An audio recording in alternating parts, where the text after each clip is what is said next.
Welcome to RareAcre channel, where we explore real estate investment. Today we'll be talking about real estate investment for beginners and for those who are already investors in real estate. So here are some factors you should consider while investing in real estate. So for the financial options that we have to consider for beginners, which are looking into real estate investment, they have to consider the mortgage option, the hard money loan, and the private loan. When you talk about the mortgage option, these are mostly used by investors.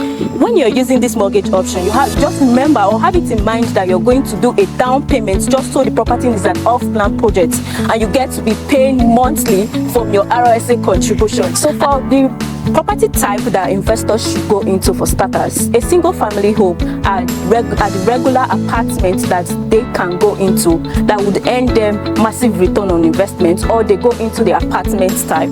They can either go into the commercial type of property where they get to resell, or they use it for LBNB, short let. For commercial building, they can also be used for rental purpose or for business purpose. So here are some terminologies we use in real estate investments. We have like the ARV and the CAP.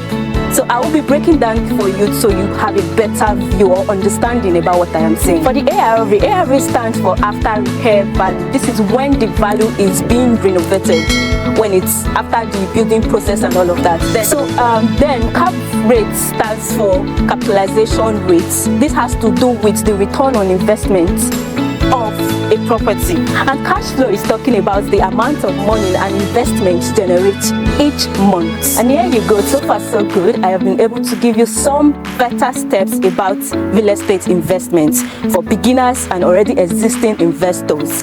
Thank you for watching. It's a pleasure having you guys on our page. Don't forget to subscribe to our YouTube channel. I love you. Bye.